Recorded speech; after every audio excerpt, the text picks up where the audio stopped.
Welcome to the Coffee with Karen podcast, a weekly chat show discussing everything from holistic health to current affairs from a mental, physical, and spiritual perspective. Get your weekly cup of positivity with a sprinkling of woo-woo. And welcome. So we are live. So, Coffee with Karen, a cup of positivity with just a sprinkling of woo-woo. So this show each week, my guests tend to be in the coaching arena, healing arena, therapy arena, whether that's helping people from a mental, a physical, or a spiritual perspective, or what tends to happen is some kind of combination of the above three. So I'm your host. My name's Karen Roberts. I do come from a very physical background. Personal trainer, fitness industry for 25 years, sports therapist for 27 years, but no longer. Although I am a huge advocate for the ketogenic diet and fasting, so I still have a passion for the health side of things. I have gone slightly more woo-woo. And now my focus is actually really helping other coaches, healers, therapists in expanding their reach, really growing their audience, building influence within that audience so that they can actually be paid their worth. Because what I have found is that they tend to be natural givers and not so good maybe at receiving.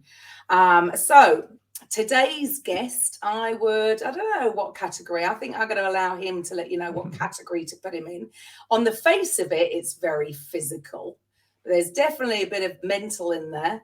And I'm not sure about the woo-woo, so I'll allow him to share. So, Lee, if you could share with the listeners a little bit about who you are, what you do, and share a bit of your story, please. Sure. Well, the story goes back a long time, so I won't go all the way back. But suffice to say, in the mid-1990s, I was in an office job. I was well paid. It was stress-free. I was in my mid-20s. I had my own home. I had a sports car. I had enough money to go out clubbing at weekends, which is really my main priority when I was in my mid-20s. Could go on holidays to Ibiza every year. And you'd think life was great. And it was. But I used to wake up every day and think, oh, I've got to go to work. And I didn't even dislike my job. I quite liked it. I was working a combination of kind of architecture / IT type work, which I enjoyed. But I used to wake up every day and think there's got to be more to life than this. And at the time, so we're talking the mid-90s, I was training at a gym, and it was the first time I'd come across something called a personal trainer. So this was about 94, 95. When I was at school, because I had a very physical, athletic background, I kind of thought, with any job I kind of looked like I would enjoy would be a PE teacher. But they don't earn any money, so I'm not going to do that. But then I'm seeing these couple of guys working in this gym. They look like they're having a lot of fun. And, I was almost living in gyms in those days. And I thought, that's interesting. And I was sitting down, I actually had dinner with them one night after my workout, and they were talking to me and they said, how do you know all this stuff about fitness? And I said, well, I'm the kind of guy that when I do something, I do it properly. I do it 100% or I don't bother doing it at all. And they're like, but you know as much as we do, and we've got sports science degrees. Like, how have you learned all this stuff? And I said, I just love to read. So that was kind of a light bulb moment when they said, well, why don't you do what we do? And that was like, oh my God, I can get paid for being in a gym and helping people to get fit. And really that was the start of my journey. And I said to them, what's the best organization to train with? Because I always go to the best people to get my education from it, in whichever area it is. So I initially trained with the American College of Sports Medicine. And in 96, I started working as a personal trainer. I spent a year in Australia. I worked out there for a year, came back in 98. And then I worked in various different positions. Some were self-employed, some for a health club chain. But it got to 2001 and I kept thinking, I keep getting people that are coming to me that are injured, but I don't really know what to do with them. And interestingly, I've been reading for many years from a guy called Paul Chek, who I'm sure you've heard of.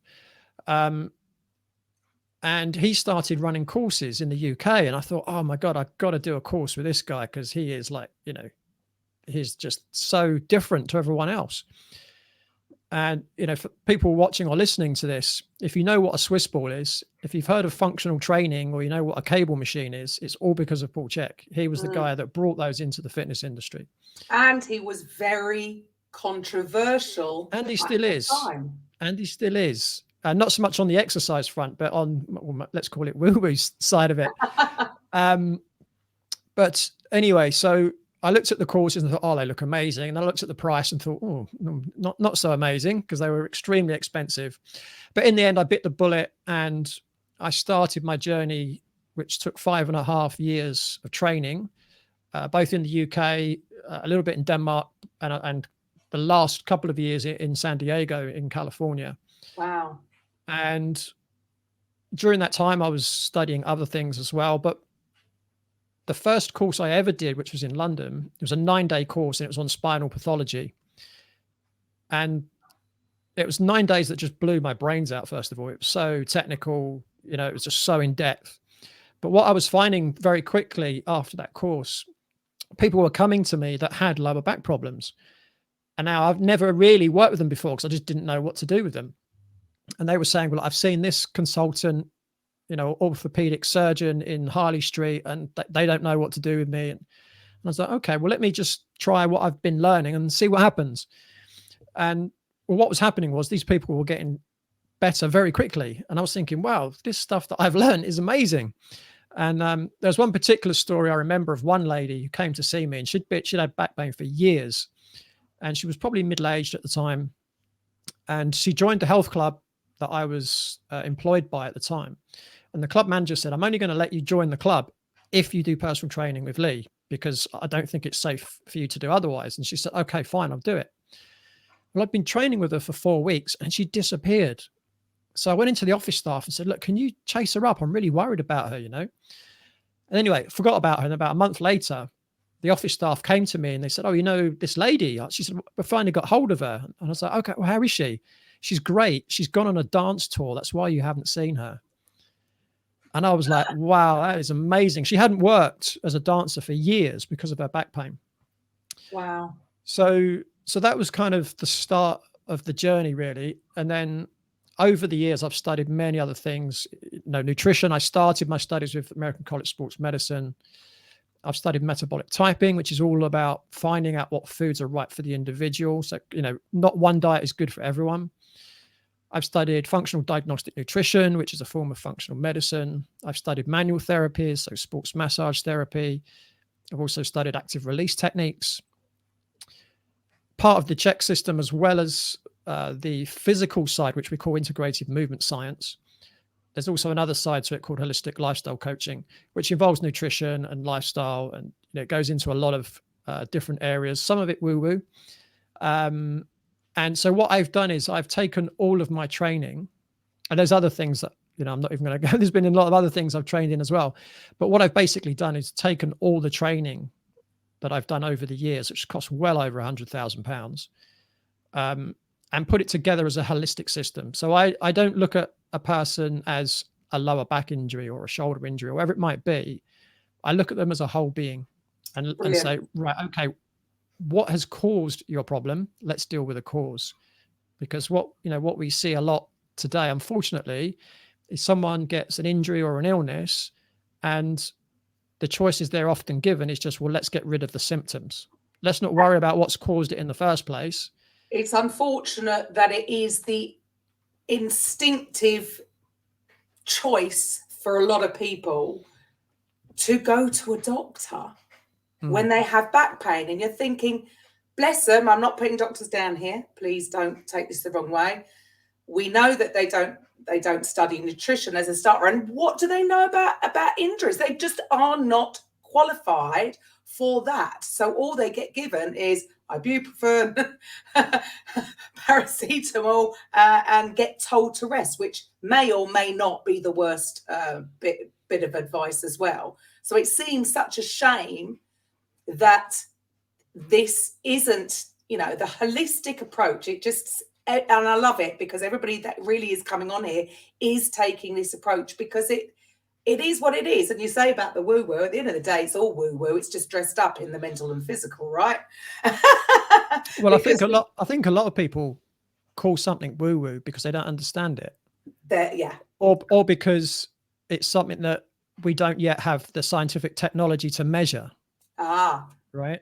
Yeah, absolutely. So, we're getting there. I mean, it's not that long ago when they totally dissed things like shiatsu or acupuncture. They didn't understand meridian lines until all of a sudden they had a machine that could sense that it was there, but they still didn't understand it. But at least it proved, because they are always looking for this visual proof that it is there, but they can't cut a leg in half and see, because well, Paul Chek has a great saying, and he said, you can cut open the dancer, but you won't see the dance.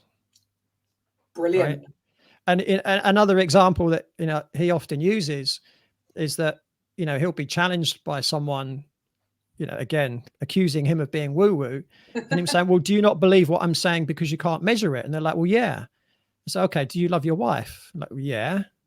Okay, how do you measure love? Right. Good point. So, for me, all woo-woo is something that we don't yet have the technology to measure. Yeah.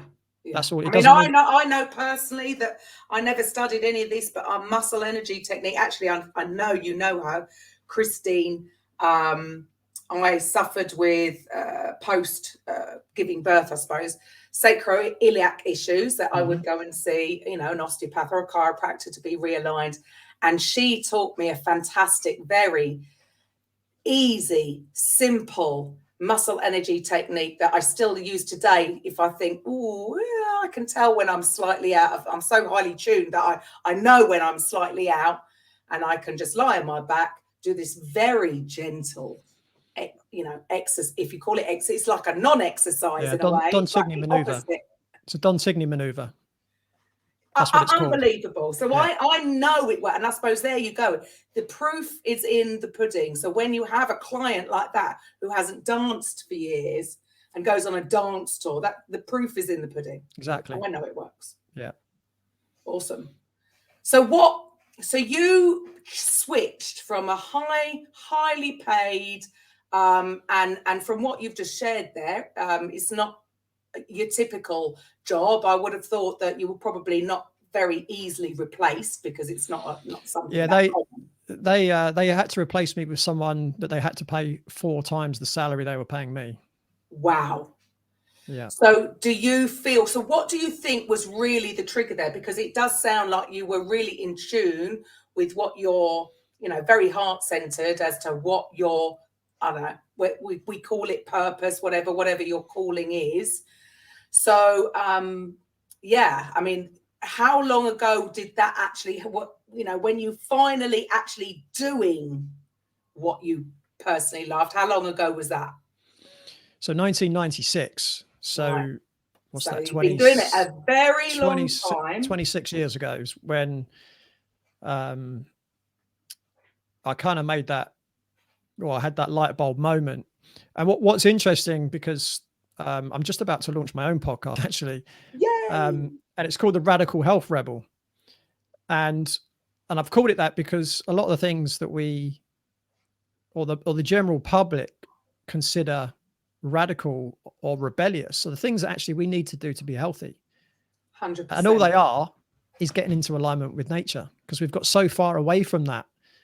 But what I was doing when I was looking back, when I was kind of preparing my podcast, was, how did I get to where I am now? And what was quite interesting was, and again, the word rebel kept coming up when I looked back at my past, not in a bad way. But what I found was, when I was employed, if there was a boss that would try and kind of, boss me around, I would just rebel against them. If I had a boss that was like, okay, Lee, you know what you're doing, you're good at what you do, get on with it. If you need my help, you know where I am. Then I would flourish. So what I think in 1996, I think what happened was, it was one of the first times when I look back and think I was really tuning into my intuition. That's really what I felt I was able to do. And what's interesting, having coached clients for 26 years, is that it's amazing how many people still don't know what it is they came here to do. Right. Yeah. And well, we've been conditioned, haven't we, through schooling to go through life with these certain milestones. You know, you go and get your qualifications, then you've got to go to uni, get your degree, then you've got to, you know, if you meet someone, you've got to buy a house, and then you get engaged and you get married, and then you have children, and all these miles, your life has been mapped out, rather than, I mean, the whole school system is totally against going with your intuition. It's just, we're dealing with the ego mind, learn just this thought stuff, learning stuff, rather than actually trusting. And it's interesting you say that, intuition. I mean, I totally agree. We've come away from that, so much so that we've almost been conditioned to not trust your intuition. Yeah. Yeah, So because it's woo-woo, right? It's woo-woo. Yeah. Because how do you measure your intuition? Yeah. Right. I measure it because, like you mentioned, in some of the cases I work with, I can look back and say, wow, my intuition was right. You know, every time. I think it will always be. You know, when you look back, every time. If it's not, so I think sometimes where the challenge can be is, are you hearing your intuition or your ego? That's the challenge. There you said it. And quite often, when I look back, that's where you can tell the difference, because your intuition will get it right. Even if you know, sometimes you look back and you think, okay, the intuition took me down that path, but that was a challenge, and that's because you needed the challenge, right? So one example. So in 2013, so by that point, I'd been helping people with lower back pain for 12 years, very successfully. And in 2013, I taught a course for the Czech Institute. So it's 5 days. And during the last couple of days, because you're standing all day, I was thinking, oh, funny enough, sacroiliac joint. I was thinking, oh, it feels a bit sore, a bit stiff. And on the Monday, you know, my first day off after teaching, I thought, okay, I need to, you know, my body's telling me to relax, you know, I need to chill. So I did. And then the next day I went back to work. I remember doing some heavy deadlifts, and halfway through a set, I thought my right knee really hurts. And I thought, okay, I'm going to listen to my body and I'm going to stop training, even though I'd literally just started. My body's telling me, no, don't carry on. So I finished my workout, didn't think much of it, went home, went to bed. Woke up the next day, and I thought, oh, my back's really sore. I thought, this is interesting. So I tried to get out of bed and I couldn't move. And I thought, oh, this is not good. So my training kicked in and I thought, okay, my left leg is numb. And I can feel exactly where it's numb. It's on the L4 and L5 dermatomes, which suggests that the nerves coming out of L4 and L5 are probably entrapped somewhere, probably by the discs. So I thought, okay, well, I know how to centralize a disc. So I kind of rolled out of bed, got on the floor, did some mobilizations, managed to gradually stand up, did some more mobilizations against the wall. And I thought, that hasn't made a blind bit of difference. I thought, this is actually more serious than I originally thought. And then again, I was kind of sensing what's going on in my body. My whole left leg was numb, right down to my toes. I couldn't lift my toes up. I couldn't dorsiflex the ankle. Wow. And I thought, I've done something serious here.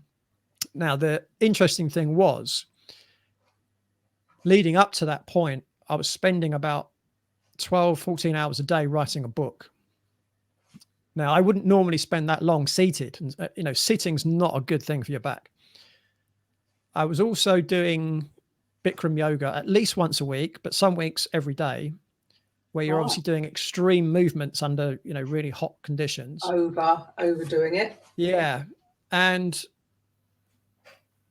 so the interesting thing was, in 4 weeks' time from the day I woke up with this back pain, I was due to have a meeting in California to discuss the book with the publishers.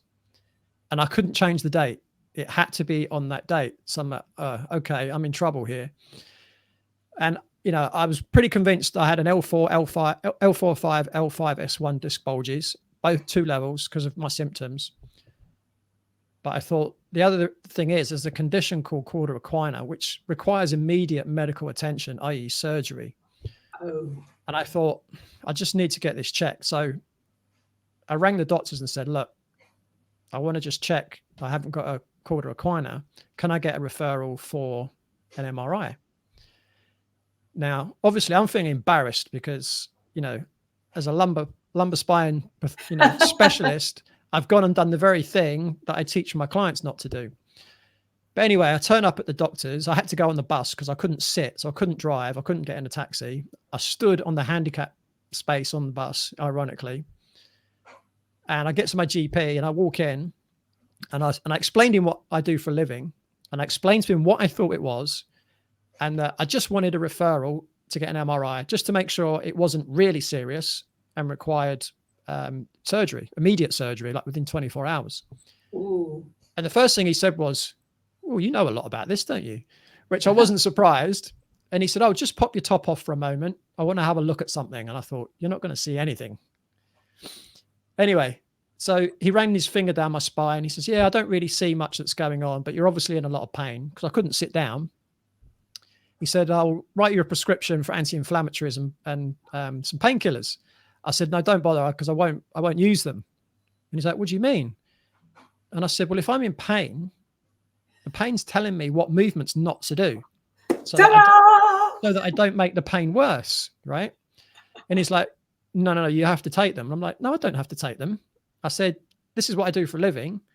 I said, if I'm causing myself more damage, I want to feel it, because that's going to teach me what positions I can and can't get into, right?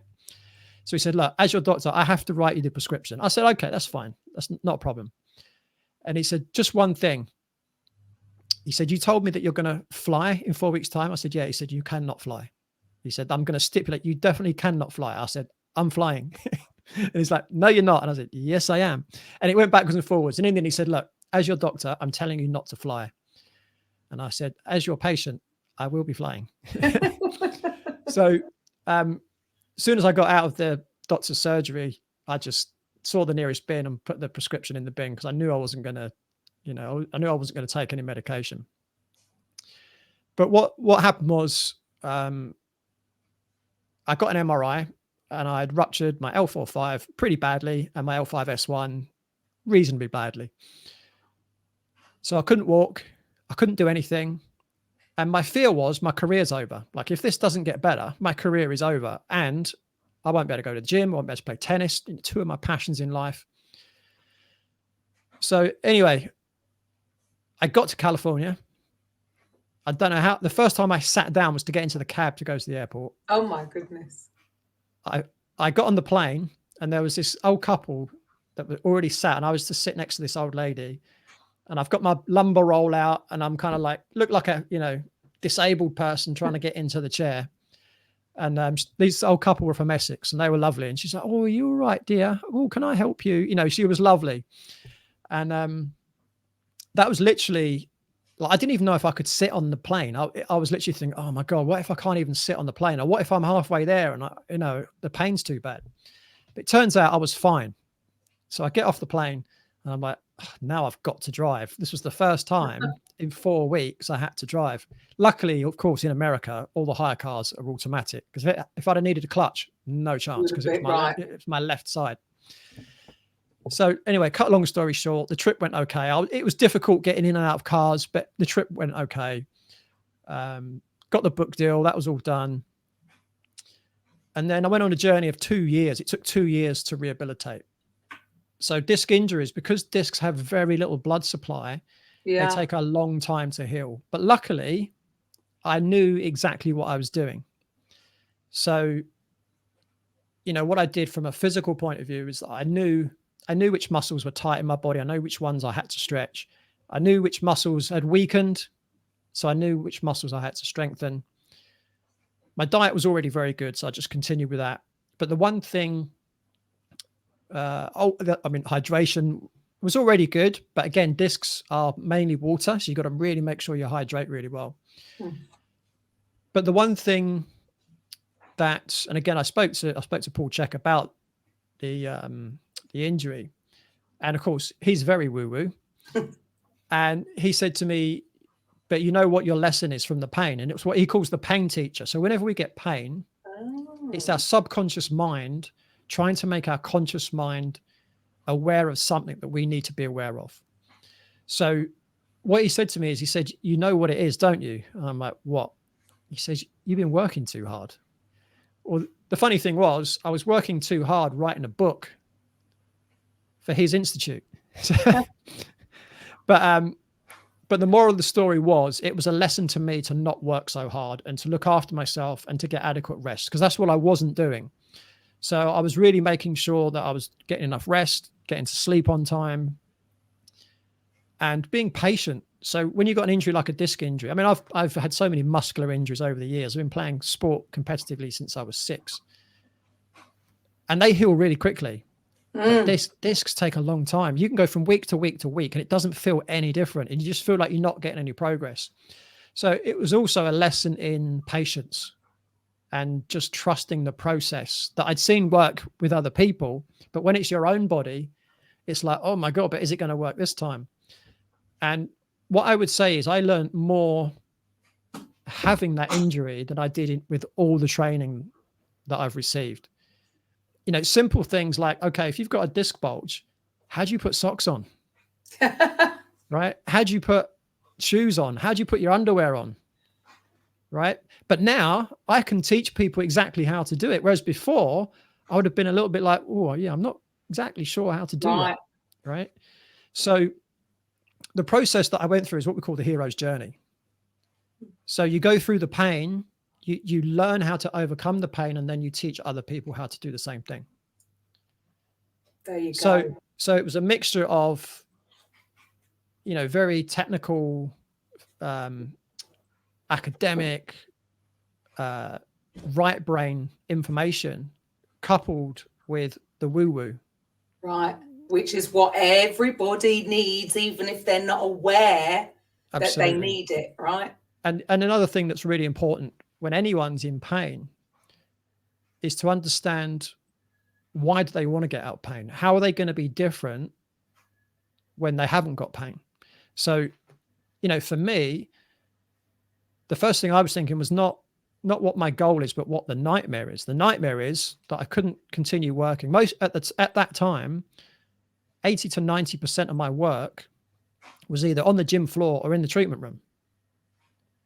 So, you know, if you're, you know, crippled, as I was temporarily, that's gone. What you're going to do? Right? 80 to 90% of my income is gone. So that was one nightmare. And as I said before, you know, working out and playing tennis and being active, you know, that's my identity. That's who I am. Right. So to lose that was my nightmare. But my dream was to get back to playing tennis. It was get back to being able to lift heavy weights in the gym. It was to get back to being able to help people on the gym floor and giving them manual therapy. That was my dream. So, you know, what I try and teach people that come to me in pain is, okay, so when you've got what it is that you do want, i.e. a functioning, pain-free body, what's that going to bring you? How are you going to benefit from that? How is it going to make your life better? You know, people say things like, well, I can play with my kids, or I can get back to running, or, you know, I can do my job better, or whatever it might be. Too vague. Right. But you need a goal. If you just think, oh, I want to get out of pain, it makes the job a lot harder. You've got to understand, okay, what is it you want to achieve, and why do you want to achieve it? Right? Because that then gives you your motivation and your focus to do it. So every day I was waking up thinking, the pain feels the same as it did last week. Is this ever going to get any better? But what I'd focus on is the outcome. Okay, right. But one day I will be back in the gym, and I will be lifting heavy, and I will be running around a tennis court chasing after a green fluffy ball. Right? Yeah. And without that, the doubt that you were starting to have would have taken over. Absolutely. And that story would have got bigger and bigger, which is what tends to happen with so many people, because they didn't have what you just said there, that their bigger why, the specific reason, not the superficial reason of getting better, but the real what's important to them as to why they want to improve. Yeah, I can see how that is. It's just super important for anybody. And it goes further than that. So when you take someone that's in pain and they're what we call catastrophizing, oh, I'm never going to get any better. What that does, it actually sends a signal from the brain down the spinal cord, and it actually blocks inhibition of pain. So what it does is, and there's other mechanisms that I'll come onto in a moment, but what happens is, so let's say, for instance, we're talking about disc injury like I had. Well, if you're catastrophizing about it, the disc can actually heal, but the body can keep sending pain signals to the brain from that area. So the area is healed, but your brain is still getting messages saying, but that area is still damaged. So you're still in pain. Now, if you're catastrophizing, it stops the inhibition of the pain. So you can be completely healed, but you can still have pain. And I bet that happens so much because people tend to identify as a person with the background, you know, it becomes Absolutely. their whole identity rather than that's just a part, it's just a transition you're going Absolutely. through. Fascinating. And there are other, so the thing that I just mentioned about the catastrophizing and the nerve impulses coming from the brain down the spinal cord, they can go in the other direction as well. And this is called central sensitization. So when there are too many inputs going into the nervous system, as well as pain, what happens is the pain continues. So, you know, one example is, let's say, for instance, someone is eating foods that their immune system is responding to, what we call a food sensitivity. That causes inflammation. That creates more input into the nervous system. That's a type of central sensitization. So again, the discs in my example could heal, but the pain continues. So, you know, think about it. How long does it take for any tissue in the body to regenerate? Well, I believe the latest science is saying every 2 years, every cell in your body has regenerated, right? So how can you have back pain for more than 2 years if none of the cells are still there when the initial injury happened, right? So what's causing the pain? Well, one of the things is the central sensitization. That's a potential. But there's something else that I see a lot. And sometimes I have to be careful how I communicate this with clients, because sometimes they feel I'm kind of having a pop at them for saying this. So I have to be really careful with the language. And this isn't just injuries. This can also be for any illness. So I don't know if you're familiar with Bruce Lipton's work. Yeah. So, you know, what Bruce Lipton teaches in his book, The Biology of Belief, is that, you know, for the first 7 years of life, our brainwave states are very, very slow. So delta, so first 2 years of life, our brainwave state is only delta, which is really slow. And then from 2 to 7, we have delta and theta. So delta in an adult is deep sleep. Theta in an adult is like the rapid eye movement sleep, like when we're dreaming. And also, you know, when you're just going off to sleep or you're just waking up, that's the theta state. But like right now, you know, we're probably in an alpha state. So vibrations of the brain is much faster. Well, the first 7 years of life, when a child is in delta and theta, that's a hypnotic trance state. So what happens the first 7 years of your life, whatever environment you're in, your subconscious mind just absorbs it. From the age of 7 on, because you've got a higher frequency of brainwave states, you've got the ability to question what's coming in. Okay. So what we see quite often is that if, and this is most people, when you think about it, if at some point in the first 7 years of life you were ever sick, what tends to happen most of the time is that your mum has to take the day off work and they have to look after you. And what do? They give you lots of love and attention. So your subconscious mind says, the way that I get love is by not being well, because I get all the attention, I get all the love. So if someone doesn't love themselves enough, what can happen is at a subconscious level, their behaviors can drive them into illness or pain. Mm-hmm. Okay. So what can happen is say, for instance, someone came to me and they said, look, I've got lower back pain.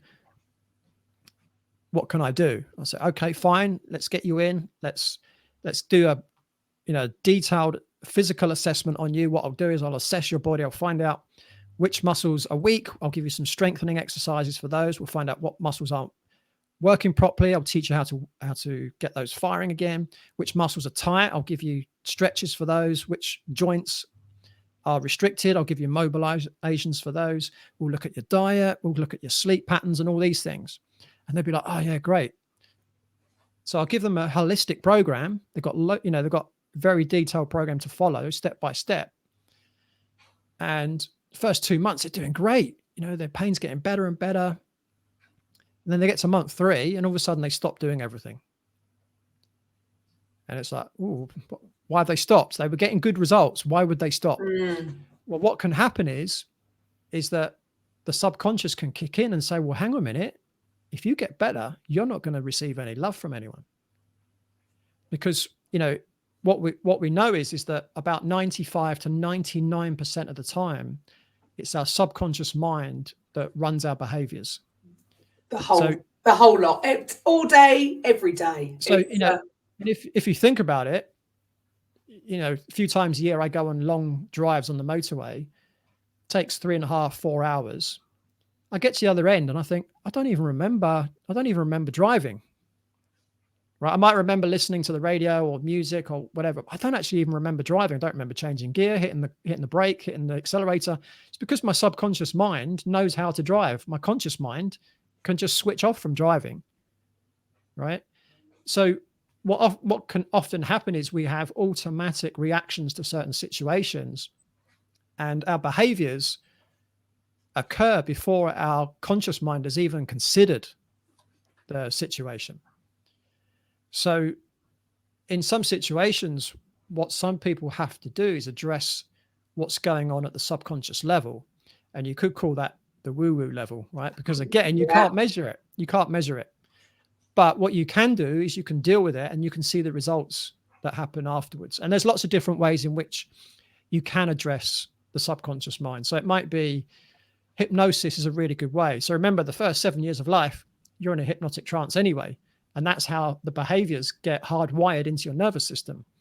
Well, what you can do is with hypnosis is you can get someone to get you into that hypnotic state and use suggestive language to override those subconscious behaviors. So that's just one example, but things like art therapy can work really well. It's a nice cheat sheet, isn't it? It's the back way in. But also, I suppose, staying in the moment, staying present, being conscious, because like you say, the majority of people, if they're going to the same place of work every single day, I would go out on a limb and say 95% of them are driving totally on autopilot. And like you said, you can be listening to some music or having hands-free, of course, having a conversation. And you're right. You're doing this all on autopilot. And if that's serving you, I suppose, if your life's brilliant and you've got no injuries and you've got no illness and everything's going brilliant, keep going. Autopilot's great. But for many, it might not be so, right? Absolutely. And I think just going back to a point I said earlier, whenever we're in pain, I think it's important to try and understand what the lesson is. And I think it's in the Hindu religion. That's exactly what they do anyway, right? So when you've got a negative situation in life, rather than look at it and catastrophize, look at it and say, well, what am I meant to learn from this experience? Because if you look back at your life and you say, would you take away all of your negative experiences? Well, if you would, who would you be today? Yeah. Right? Because we learn from our mistakes.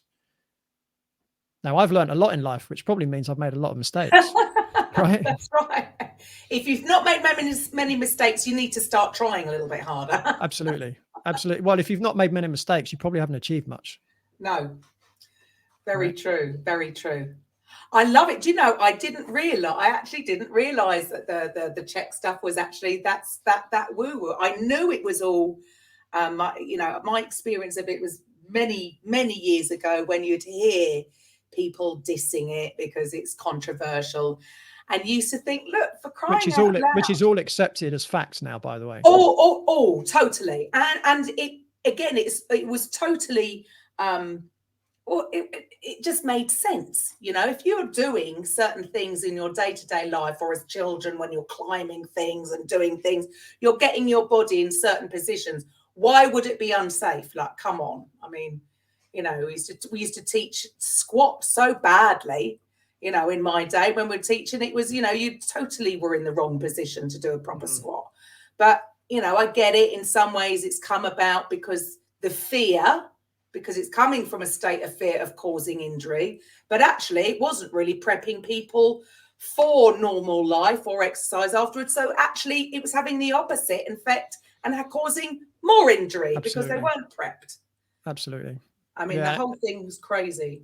It's interesting as well. Again, I spoke about Paul Chek being the person to, make things like the Swiss ball and functional training and cable machines they're commonplace nowadays.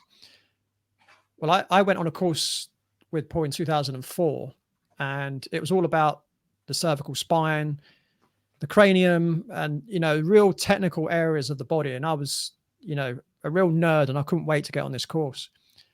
And the first 2 days we were talking about spirituality, and I'm thinking, what is going on here? Like, it was my first kind of experience of that kind of thing. I was, I grew up with parents that are, fundamental atheists, right? So, I'm sitting there thinking, he's talking about Jesus, and I'm thinking, what is he going on about? But in the back of my mind, I was thinking, yeah, but everything he's taught me so far has worked. So just have an open mind. I could have easily have switched off, like a lot of people do actually, when Paul talks about these kind of things. And then another course in 2006, the first time I ever heard the words shamanism and plant medicines. But by then I'd known Paul enough to think, okay, if he's telling me this stuff, I need to listen, right?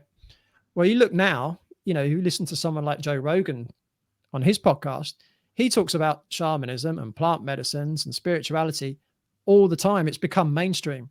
So, over, I don't know how many decades, Paul has been a little bit of a pioneer in lots of different areas. Totally ahead of the game. Totally ahead of the game. And it's quite interesting. I sometimes see people that have done some of the Chek training over the years, and they're kind of criticizing the direction that Paul's gone in recently. So they liked the early stuff, but they don't really like the direction he's gone into. But, someone that's been taught by Paul and applied what he's learned, for me, the combination of the really kind of left brain technical stuff and the woo-woo right brain stuff, when you bring that together, it's just so effective and powerful. And I just couldn't do without it now. I feel like I wouldn't be able to help people with all that information. I mean, I'm sure I could on one side or the other, I could help people, but I'd feel like I'm a two-legged stool if I could only use one or the other, Well, again, I mean, I always sort of use the phrase, I was told a very long time ago, sell them what they want and then give them what they need. So sometimes by mentioning certain things could put people off. And this is why I suppose this whole show came about, just a sprinkling of woo-woo. Well, what's tended to happen, it's actually ended up being all woo-woo, but that might have put people off. Because they are very much there. So having that just to try and drip feed them little bits. And then if they were to try things out, because like you said earlier about it really is, try it and see. And you will be your own proof, because you're only going to know and have a real inner knowing through the actual experience of your own, how you've changed, how you've improved, how you've healed. And then you'll know what it was down to. And I suppose that's the only way any of us learn, isn't it? Absolutely. Even if we're told something, I'm not very good. And you mentioned that really early on about in work, I don't really react to being told what to do very well. Again, that's my ego, and I'll admit it. It's resistance. And it's funny, isn't it? It's with the work that you're doing, it's interesting that the physical side for strengthen, you need resistance. Whereas with what's going on up here, actually the opposite is true. Yeah, you need We've to got let to go. release the resistance. I find that absolutely fascinating when we're talking about the, the two different parts. But even with strength, so if we're talking about strength of a muscle, let's say, yeah, you need to work it, but it only repairs when you rest, Good point. when you let go. Yes, very good point, actually. And I suppose, yes, too many people focus on, yes, you are thinking resistance, but yes, the actual growth of the muscle happens when you're sleeping. Everything happens in that. Isn't that funny? So when our brain is not in that, and again, it's when it is the ego. It's we've been conditioned throughout life with everything that we see, read. If it isn't this stuff, is all being linked to the ego and the mind.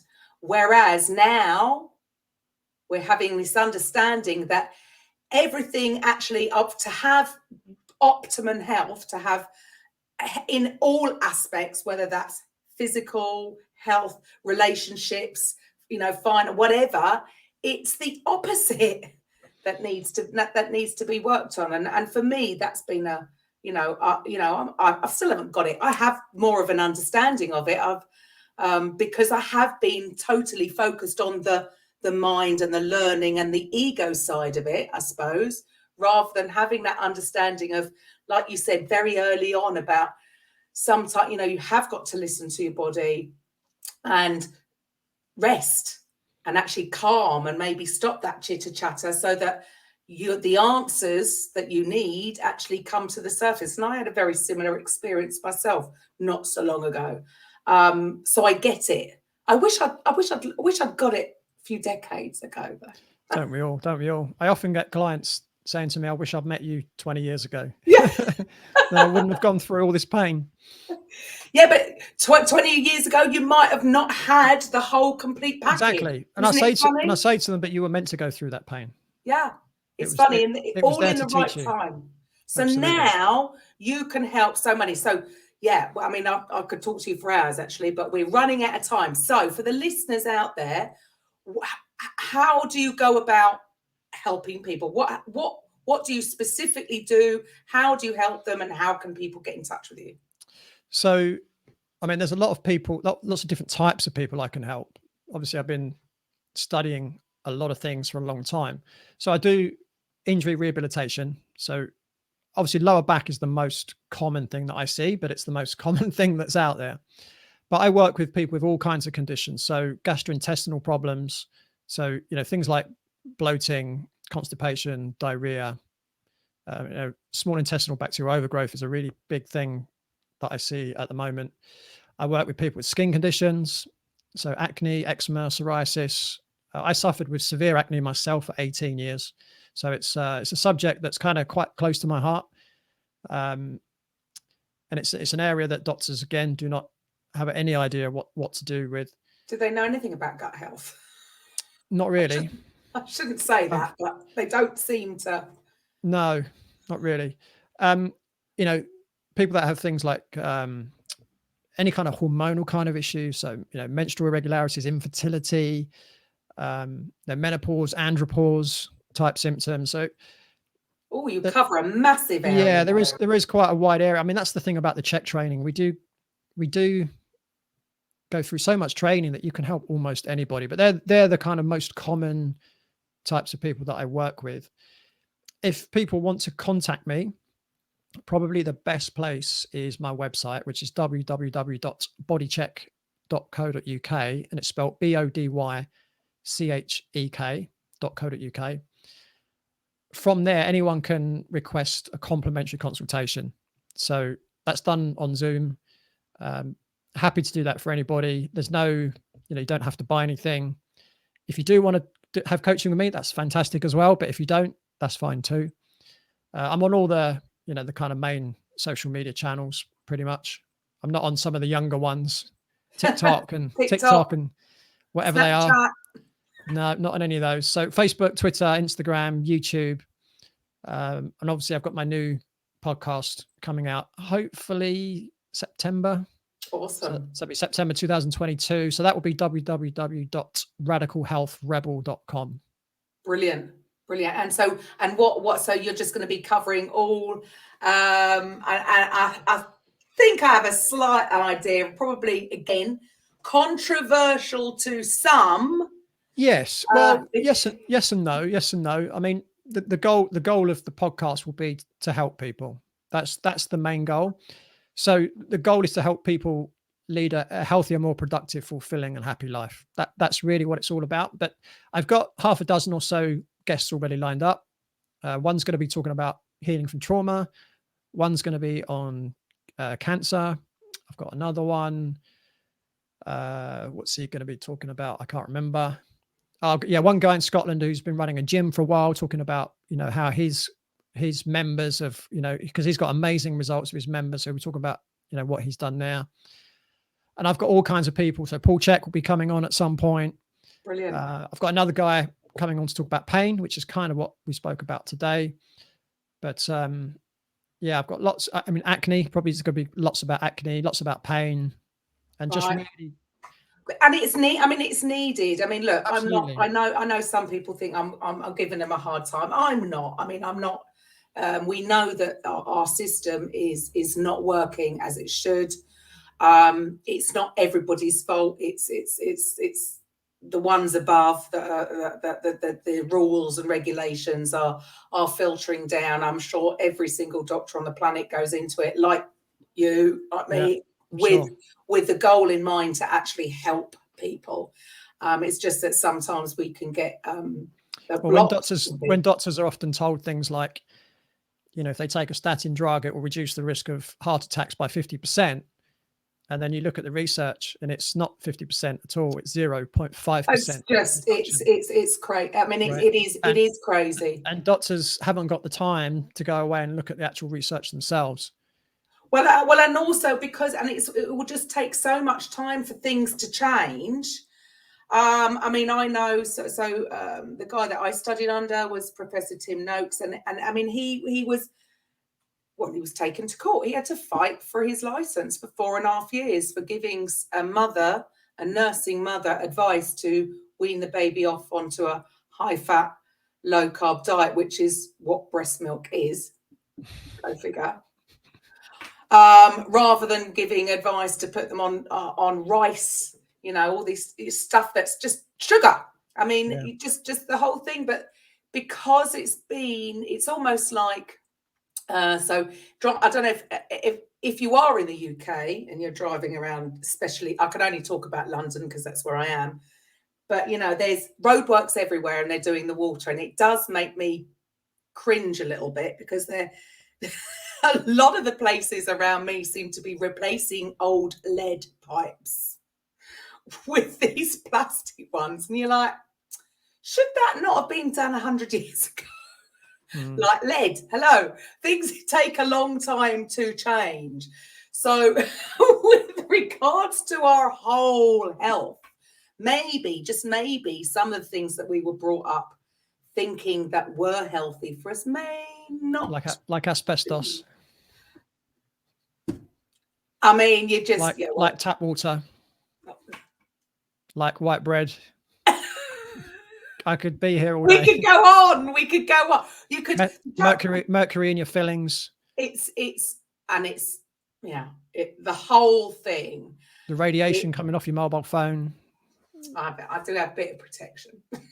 Yeah, I do. I've got protection everywhere against that kind of stuff. It's all over the place. I mean, it's not that, and the trouble is we get called a little bit wacky, but it's, if we think about it, really, just think about, you don't have to be a scientist. Look, like Lee is so overqualified, but to the listeners out there, you don't have to be, so much, so backed by science to just think critically, which seems to be something that. Well, thinking critically now is a radical act, isn't it? Yeah, we're not. Right. And you have to be a rebel to think critically, right? And that's the thing. We should all be taught to just question. We're not saying that we've got everything figured out and it's all right. It's all questioning, just learning to question, is this right for me? And does this make sense? You know, water coming out of a lead pipe with fluoride and God knows what other. When I teach courses for the Czech Institute, the first thing we say is don't believe a word that we say. Ah, love that. Right. Go away, try what we've taught you and come back and tell us whether it works or not. And if it doesn't, then either you haven't applied it properly or we need to learn something. And that's got to be the whole thing. Like for instance, you know, for me, you know, I would continually pay, obviously, to have my spine manipulated quite forcefully. Whereas learning something that was really simple to lie on my back, that was very, very gentle, work with my body, and actually the less movement or the less energy put into it, actually the better, interestingly enough, isn't it? Yeah. Quite often we overcomplicate so much because of the ego mind. And actually quite often it's the taking things off and actually keeping it really, really like ultra simple tends to be the things that I've personally found that what has always worked for me. I mean, like, you know, you're talking about the mind as well as the physical. We know that, you know, what at the end of the day, what is meditation? It's taking things off, isn't it? Not trying to think of things and remember things, actually. Again, we talk a lot about the complexity simplicity curve. And what that means is when we go through our training, things get more and more complex as you go through the training. And then you get to the point where your head's bursting. But then what you do is once you start coaching clients, you start simplifying what you learn. Right. And if you think about it, if you've learned something really well, you should be able to explain it to an 8-year-old. So, you know, when I'm working with clients, I might have a million things in my head, but I might need to only tell my client 3 of those things. Yes. They don't need to know the science behind it. Absolutely. Right. So whilst things are very complex, to get results, you have to keep them simple. Yeah. Every day, all day long, with every subject, I think it's funny the difference. And I notice it in myself. You know, I know when my ego is taking over and I have to check myself, have a little bit of a word with myself. Karen, stop it. As I would say, body check yourself before you wreck yourself. Body check yourself. Love that. Have a little word. Karen, that's just a bruised ego. Girl, chill out, relax. It's all a journey. It's all a journey, right? Never stop learning. Oh, never stop learning. I mean, I'm 53 and I'm still, my fire is still burning to learn more and more and more stuff. I just can't. And rightly so. Again, I do think it's sad when people did stop learning when they left school. But again, it's because they were forced into maybe learning the things that they have got no interest in. When it's something that you're passionate about and that you've got this thirst for knowledge. We should all have a continual thirst for knowledge, because if we're not learning and growing, we're not staying the same, that's for sure. So there's only one way we're going, right? Absolutely. We all go back to the same place. Yeah, that's right. And it's definitely woo-woo there. Yeah, there you go. I mean, it is quite interesting that people have, you know, I do hope that, I think, you know, people are coming to the realization that, yeah, actually there's more to this, you know, just like you say. I love that sort of explanation that the woo is just stuff that we don't have to know it all. Again, that's the ego. We don't have to know it all. Trust, have faith in the unknown. It's not necessarily a scary place. But again, we've been conditioned to, oh, that's not so. Well, our subconscious is telling you, oh, that's unsafe. Don't go there. We don't know. Yeah. But love it. So thank you so much for your time, Lee. Absolutely fascinating. I didn't realize. I thought this was going to actually be more physical, because we haven't really done so much physical stuff. And I was thinking, oh, Lee would be perfect to come on and be more physical. But you've surprised me in a nice way that actually it's, yes, very physical. I can always come back and do more physical. Would love to. I'd love to have you back. So thank you so much for your time again. And to all the listeners, well, you know that I will be back next week with a Coffee with Karen. Bye for now. Welcome to the Coffee with Karen podcast, a weekly chat show discussing everything from holistic health to current affairs from a mental, physical and spiritual perspective. Get your weekly cup of positivity with a sprinkling of